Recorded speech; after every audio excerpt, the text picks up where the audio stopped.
Hi guys, welcome back to Sociology with Srestha. I hope each one of you are doing good. So let's carry on from where we left off. Today's video is going to be Health and Society Part 3. In the previous videos, we have discussed how technology changed the way we look at medicine or health, and we will be further dealing with that in this video too. What I wanted to say is that technology has changed the way we think about our own health, our own body, our perception of any kind of disease has changed, because we can now think we are not scared of any kind of disease right now, because we always know that some kind of solution will be available to this disease. I am not going to die of it. But what happened in the pre-modern times was completely different. We didn't have trained medical practitioners. Health was something very much of a private matter. We cannot discuss certain diseases with others, that I am suffering from this, that, and we cannot relate with others too, because we don't know that they are also suffering. They might also suffer from the same thing which I'm suffering from. In that case, what happens is that it remains isolated. It becomes a very absolute kind of a disease. Absolute term. Absolute means which only you are suffering from. It's not a relative term. I cannot relate with others, or others cannot relate with me. This is something like that. And every family used to have these healers or self-trained practitioners who used to have faith in alternative medicine, what we now know as alternative medicine, because it was completely a non-Western culture, like acupuncture, naturotherapy, aromatherapy, then Ayurveda, homeopathy, all these things. They are alternative medicine. So what happened is that disease was considered to be a punishment for your sinful activity, like karma. It hits back. So if you are having a very serious, severe kind of disease, which is non-curable, then you think that it is some kind of a punishment which God is giving me. But the concept of health, concept of disease has evolved over the centuries. How has it evolved? It's because of the fact that modernization, Western culture, the influence of Western culture has actually changed the way we have always perceived about medicine or health. Now, what has changed is that previously we used to not have a proper construct of a nation state. Now, when we have a construct of a nation state, the government with which the nation's responsibilities are handed over with, the government takes the responsibility of each and every individual present inside that particular boundary. May it be a city dweller, town dweller, even a villager, or fisherman. Each and every individual, even a very who were not supposed to be such important individuals in the previous or pre-modern times, became important in the modern times. Why? Because it was kind of a mission for the government to remove any kind of pathology from the social body, so that the society could progress, they could have economic benefit. This society could be economically prosperous, politically stable. People could actually participate in all the processes taking place in that particular nation. It was a profit-minded thinking because of the Western culture's influence. So this changed, and henceforth all the things started improving, like sanitation improved, the roads improved, the places, the homes, the home planning management improved.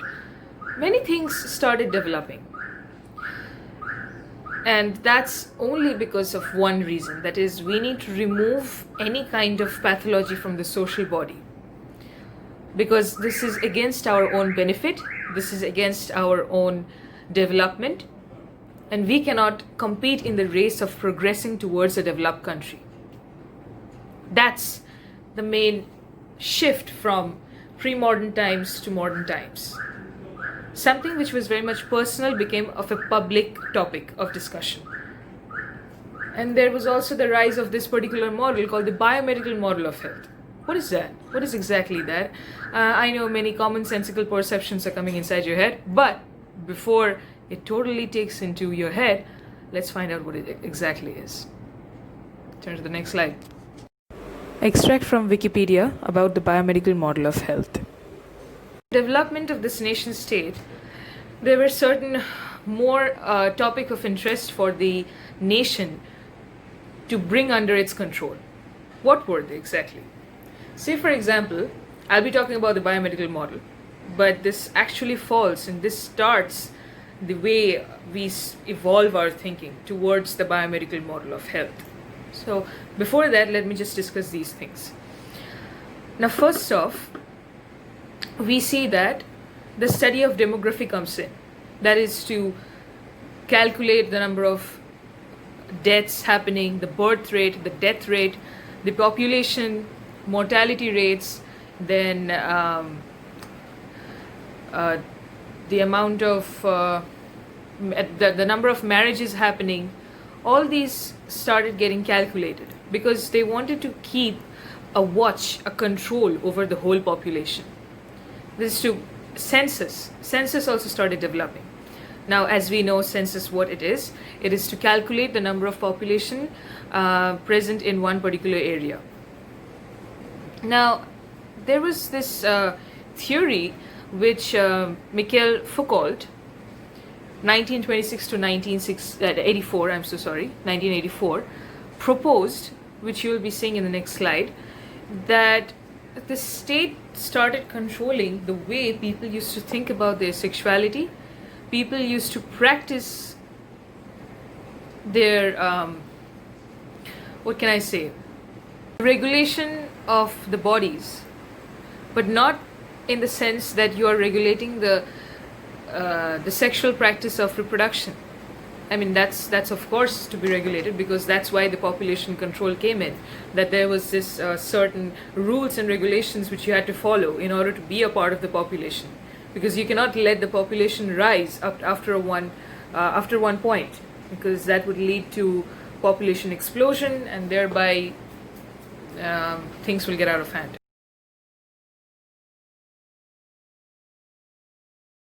So what happened was that the state wanted to control the sexual behavior of individuals, how one is to look at one's sexuality, how one used to know that whether it is an illegitimate or legitimate sex, how one used to know that was sexual behavior, the practice of having sex was allowed before marriage or after marriage. So they started keeping data on that.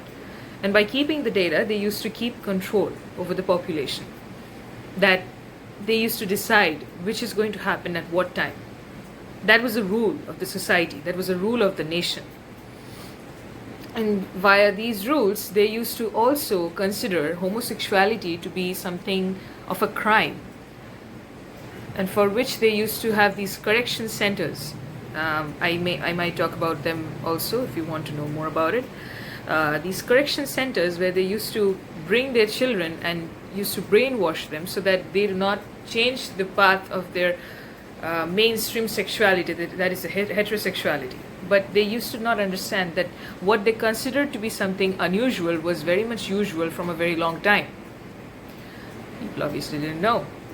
That's what we need to do. We need to learn more. Okay, so sexual perversion as a concept came about, for which when a person was trying to learn about what their sexual identity is, how their sexual behavior has to be controlled, or how they're going to explore their sexual maturity, it was condemned. It was said to be something very much illegal. So that's how the sex education got totally repressed, and people didn't get to know about these things. This is just one example. There are several examples how the state and the society has turned the conceptions, the behaviors, the patterns of thinking into something the way they want them, the way they want people to be dictated. It is no more natural, it is no more normal. But we're trying to bring a change. Let's see what happens. Now let's not waste any more time and let's just dive into the biomedical model. Let's find out what it is. The biomedical model. Now, what it is exactly. The biomedical model came up with Western influence. And what Western influence was the development of rationality and scientific knowledge. Now, with the development of scientific knowledge and rationality, what happened is that modern medicine started treating a disease to be something seen objectively. And a disease is all about symptoms. The symptoms which should be present in the human body. Not something what the human body is to feel. This is not something which the subjective feeling of a human body should be taken into consideration. Because the patients are just bodies that need to be treated. Okay? So, when you're curing a disease, you have to isolate that from the patient's feelings or their subjectivity. So you're not taking into consideration what the patient should be feeling about how they must be treated, or how they're feeling that this treatment is not affecting them much. These are not to be considered, because you cannot question trained medical practitioners. Now, I must say, before I go into this discussion, I am not against any kind of medical practitioners, because they are a very integral part of our society. So this is not against anyone. So if anyone feels, if anyone feels bad about this video, or feels that their emotions or their sentiments are being harmed, please do let me know, okay? Because I don't want to harm anyone's sentiments. I do not want to degrade any particular occupation. This is just data I am putting forward. And this is the biomedical model, the modern way of thinking about medicine, or how doctors take an approach towards a particular patient. It has criticisms, like every individual theory has criticisms. Okay, so the first thing is that any kind of disease has to be treated through isolation. And for treating a disease, you always need to avail hospitals. You always need to avail modern medical technological means, like surgeries, operations. All these things need to be done. Alternative medicine is not taken into consideration at all, like homeopathy, naturopathy, Ayurveda, acupuncture. All these things are not taken into that much of importance or consideration. So next thing is that the body and the mind is to be treated completely in separation and isolation. Because the sick body, the pathology, is present in your body. It is not the human, it has nothing to do with the human mind or the way the human feels. And in order to treat that, you need to treat that in isolation, as I obviously explained in the previous points. Yes, yeah. Now comes the next point, that is, the trained medical practitioners are the only people who know the best for you. They are the experts in this field. They are trained. They are not self-trained, by the way. They are trained by institutions. They are trained by mechanisms coming from the Western society. And so what they will be knowing is the ultimate truth. It can have adverse effects. Like I mentioned in one of my Instagram posts that I made, that is iatrogenesis. Iatrogenesis are 3 types: clinical, social, and cultural iatrogenesis. So this is what happens when any medication goes wrong. The doctor's medication goes wrong, and the doctor says that you have to go through this medication. In order to cover their mistake, they provide with you another medication. So what happens is that they are curing you from a disease through their medication, which goes wrong, and in order to cure that thing, from that thing, they provide you with another medication, which turns into a kind of dependency theory, that you become dependent on that particular medication, and it goes on throughout your life. Becomes from social, because you start craving that medicine, you become dependent on it. So you will this will obviously have a a market, it be in demand, which will create a good market for that particular medicine. The commission will be enjoyed by both the medicine seller and the doctors. Henceforth, this business continues and becomes a culture. That's what it is. Okay. Now, to the doctors, the hospital is always the appropriate environment for getting yourself cured, for getting yourself medicated, for getting yourself in a much better condition, for getting yourself free from the disease. Now, what happens is that there are criticisms which have also come up of this biomedical model. What they are, let's find out in the next slide.